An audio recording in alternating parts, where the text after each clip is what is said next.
That's right. It's the morning show here on ABC News Radio, KMET, 1490 AM. Joining our live stream audience there, Facebook, Instagram, YouTube Live, Twitter's very own Periscope TV, LinkedIn Live. Don't forget to get us on your latest Alexa app.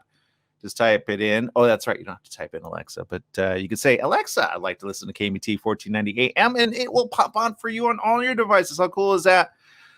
Joining us right now, all the way from the Mariachi Women's Festival. Yes, this is an amazing festival done each and every year, and they just never disappoint. They never do. Joining us right now is my very good friend and amazing talent over there, one of which I could imagine was not so happy with the whole coronavirus situation, going, wait, what? We can't have our amazing people in person? What's wrong with people? Why can't you just wear a face mask? Joining us right now is Dr. Leonor Perez. Good morning. Welcome to the show. Good morning. How are you? I'm doing good. Being safe, then sorry. But I understand you guys are doing the same thing, and you're doing this a virtual event happening right around the corner. Although I think you should rebroadcast this again and again and again for those that miss it in the very beginning. But let's talk about this. Obviously, pre-coronavirus, you probably were planning for this year as you do every year. How long does it usually take to plan this event? Oh, it takes several months. I would say at least 6 months, because we have to book a venue, we have to find talent, we have to bring them, arrange for them to come. This year, our festival was scheduled for March 28th, and it was, believe it or not, focusing on mariachi musicians in Japan. Wow. So we people for coming from Tokyo, mariachi women, believe it or not, were going to come and help us celebrate during International Women's Month. And unfortunately, Governor Newsom gave his order on March 13th, and our festival was scheduled for the 28th, that we should all stay at home. So we were shocked by that. But as they say, we've had to pivot and learn how to do this in a different context, in a different mode now. So the women are doing it, we're doing it, and we're so excited that we'll be able to present our festival now with the theme of Dia de los Muertos, or Day of the Dead, on Saturday, October 24th at 7:30. Well, and I'm bringing up the flyer right now for our audience right here. But for those that are tuning in on the radio, where can they go to get their tickets? Yes, they can go to Stellar, STELLAR, tickets.com. Fantastic. And it's going to be live from what time to what time? 7:30 to 9 p.m. And that's Pacific Standard Time, by the way, people, because we have our international audience, obviously. So you got to check your own local listings for that. But I gotta imagine this kind of opens up a bit of a world that probably previously didn't happen, which means, it's not just because, look, I'm the first one to admit, I love seeing this in person. There is nothing like the live in-person experience of the Civic Auditorium at the San Gabriel Valley, which I love the before, I love the after, I love the food you usually bring in. That was last year, and last year was you never disappoint. But fast forward, I feel like this kind of lets a lot more people in to experience this for the very first time. Some, which maybe in certain parts of the world have never actually experienced this entirely. What do you think about that? You're absolutely right. About a month and a half ago, I had an event in which I focused on the history of women in mariachi. It was free. It was a Zoom event. I opened it up, and there were 3.8 thousand people interested in the event, and 653 people signed up. Wow. Represented, I did a quick survey. I sent them a quick survey. They had, of course, to sign up. They had to register. So I asked them, what state are you from? I had 11 different states represented, even states like Arkansas, New Jersey. People were interested from all over the place. And then I had 3 countries represented, the U.S., of course, Mexico, and Spain. So this festival for Saturday, you're absolutely right. It's a different way of sharing our traditions and celebrating, our culture. However, it's also an opportunity to see who else can engage with us. You're absolutely right. Yeah, and I love the fact that you got like the social element of it, right? Is there any social ability to tie into those that are watching as well by chance? And this one is just going to be a stream that we're going to do, but we're doing right before the festival on Zoom. We're asking people to register, and we're going to have what's called a pre-concert toast. We're going to talk to the artists who are performing, and we're going to have a good time right before we actually go online and share our festival this year. I love it. I look. Let's talk about the ladies of this festival. You're bringing in some pretty heavy hitters, as you do each and every year. Can you talk to me about? I think you have 3 different ensembles going on, or is there more? Yeah, I do. I do have 3 different ensembles. Many presenters are giving clips or small 1-minute presentations or 3-minute presentations of many groups. And I decided to change that and really focus on, 3 groups who can perform almost a full set, which you would see when you would go live to a performance. So it's really exciting to be in that format again. So, it's interesting because this is a challenging year, but I have the best groups I've ever had perform now. And those groups are Mariachi Reina de Los Angeles, which is the first show group, all-female show group in the nation, started in 1994 by Jose Hernandez, who's the director of the famous Sol de Mexico. So he's trained these women well, not only because he's an excellent musician, but he comes from a family of 5 generations of the mariachi musicians. So he knows the genre very well. So they will be performing Mariachi Divas de Cindy Shea. They have 16 albums, 11 Grammy nominations, and they've won 2 Grammys. So they're excellent. And then it is an international festival. So we have a little surprise coming in from London, England, Mariachi Las Adelitas, UK. Believe it or not, women are playing mariachi even in Europe. So it's going to be a wonderful, full show. People will not be disappointed. And, I think we're all adjusting to a different format. So yeah. I think we're going to enjoy this. Well, and I love the ability, I've said this before. I think, get the live one done, but make sure it's all recorded so you can always rebroadcast it again and again and again to people down the line. I mean, I know we're focusing on only this one. We really are. But I'm just saying, it's a good thing to have, because I think we all need a little bit of inspiration, a little bit more fun, and honestly a lot more love in our world. And what I mean by that is some of the stories that I remember you would, in between certain sets, you would bring up not just the love of music, but some of these stories that actually where they went from like maybe just kind of going throughout life, and then all of a sudden they kind of found a purpose and a family with what I call the music family of the world. Does that make sense? Yeah. I mean, music is very healing. Music sometimes is the glue that holds people together.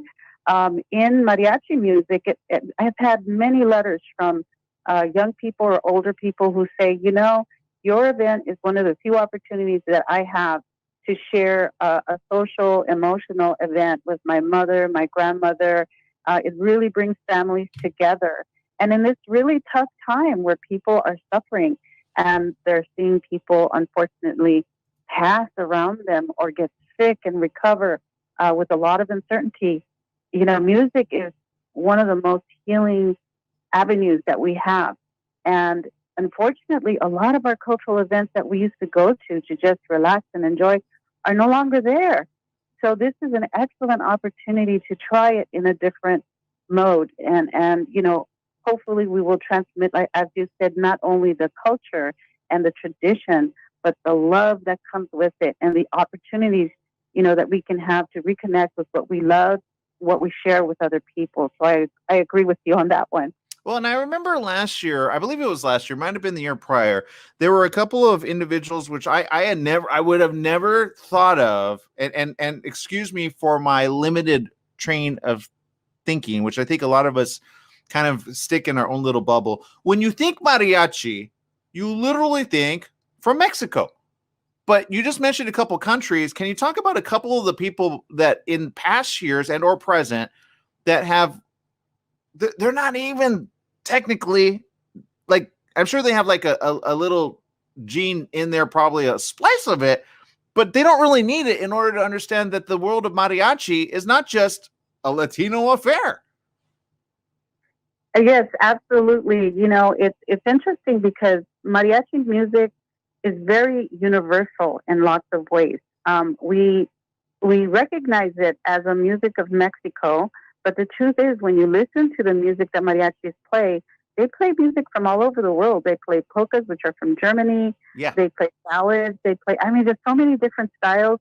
And in the U.S., many mariachi musicians are somewhat fusing their American identity with their capacity to play Mexican music, and they start to play R&B. In fact, London has a tune that they just wrote that has somewhat of a jazzy style to it. It's called, well, it's a cumbia. It's called Cumbia Las Adelitas, but it has a little bit of jazz fusion in it, which you wouldn't expect.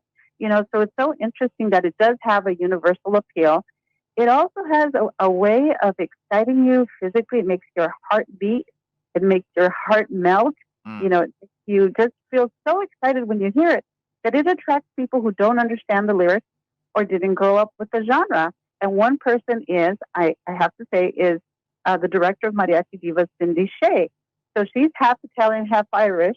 She grew up in LA County and was somewhat exposed to this music, but just loved it before she could even understand what it was all about. So she went out and got this amazing musical training, and then once got the opportunity to perform with a group.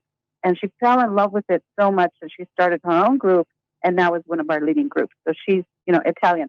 The group from London, they're international. They're from all over the place. They have some, you know, Latinos in there. They have Cubans, Colombians, but the director, she's half Italian and half Hungarian, actually. So, you know, and she learned Spanish. The way she was inspired, she went on a one of those student exchange trips in high school, and she went to Colombia and was exposed to mariachi music there, and just fell in love, and now it's the focus of her life. So, yes, it does draw people from all over the world. And like I said, I found mariachi women playing in Japan. You know, there is full mariachi in Japan. They speak full Japanese. That I'm like, wait, how do they put me on shame? I mean, I speak more English than I do Spanish. Everybody that knows me knows that, and I'm like, wow, they learned like how to like and oftentimes speak better than I've heard it from other people. I agree. They're so good at it, and it does put some of us to shame. I was born in Los Angeles, and I still struggle even if I perform. But I have to say something. We got to let go of the shame because it is our tradition and it is our culture. And, you know, when I had this little talk a month and a half ago, as I said, some of the people who joined were people who were trying to reconnect with their culture. So at the end, you know, they were just very emotional because, you know, we were very inclusive of everybody. We're not here to judge. We're here to bring you in, you know. So I think people should give it a chance, try it, you know. And in this case, it's a unique festival because it's not only about mariachi, which is a male tradition, but it's mariachi women. And we have our way, of doing it. It's international, so we're going to engage people from other places in the world. And, to tell you the truth, I was thinking, if and when we go live again, I'm probably going to continue to stream. I hope you do. Another layer, so live and stream. Look, if you need help with that, I'm more than willing to help you out with that. I've been live streaming for the last since it ever came out, about 15 years, okay? And I often get called to consult on getting that out there, and I always thought, why does she not do that? But then I thought, well, it makes sense. It's more difficult to create a whole camera crew and do all of that, but there are ways to get your word out even broader. But I think right now we need to focus on tomorrow's event. And again, for those just tuning in, we're talking about Las Catrinas Cantan, which in English, what does that mean? The Catrinas are female skeletons who are iconic images that emerge when we celebrate Day of the Dead. They're called Catrinas. And cantas means to sing. So our International Mariachi Women's Festival tomorrow at 7:30 p.m. is going to have a theme of Day of the Dead. So we're basically saying the female, skeletons are singing. We're celebrating our tradition. I love it. I love it. I love it. I love it. And I know you and your family members will as well. Go get your tickets, stellartickets.com. You can get the information, get your tickets. Tickets are only $20. And hey, have those that stay safe anyway, all together, and or create a viewing party before and or after. It definitely is something that you can definitely participate in. If you have a long lost love and you perhaps are like, honey, how come we can't see each other? Oh, because you're isolated and I'm isolated and maybe a different country. I don't know. There's a lot of people kicking up the romance. I'm just saying this is kind of a good like date night on a Saturday night, right? Absolutely. But I want to address quickly one of the questions you said I thought of why doesn't she stream? Well, in the past I've done this festival on my own, and I'm very happy to say that we now have the Mariachi Women's Foundation, which is a nonprofit organization that's meant to empower mariachi women and girls throughout the world. And I now have a whole group of people to help support. So in the past, honestly, it was just the fact that there's only so much of me to go around and I couldn't do it all. But now I have an entire nonprofit organization to support this work. Well, so let's move forward. And I'm happy for you that you've been doing this for so long. It's like a no-brainer for you. Yeah, it really is. And you and I, we'll meet another time, and I'll give you some thoughts and theories that I think can really take it to the nth degree. And then who knows, you could probably do it every other month because I think we need some of this. It's frustrating. It really is. Yeah. That's great. All right. So, join us tomorrow at the International Mariachi Women's Festival virtual concert focusing on Day of the Dead, a beautiful Mexican celebration. Saturday, October 24th. That's tomorrow at 7:30. StellarTickets.com. Done, and doubly done. Okay, that's not a word, but and you're fantabulous, by the way. Don't let anybody tell you otherwise. Okay, we're gonna add that next to your biography. The fantabulous Dr. Leonor Perez. Thank you for spending time with us here on the morning show. Thank you. Good to talk to you again. Take care. Likewise. But all the best wishes. All right, people, we got to take a quick break. Go get your tickets, StellarTickets.com. I put the link on the social media platform right there. Just go get your tickets. You won't be disappointed. Trust me on this. And it supports a great cause. It really does. These ladies, I'm telling you right now, if you enjoy, look, I think somebody said it in social media. We'll bring up some of the comments next here on the morning show. We got to take a quick break. We'll be right back right after these messages. Stay tuned.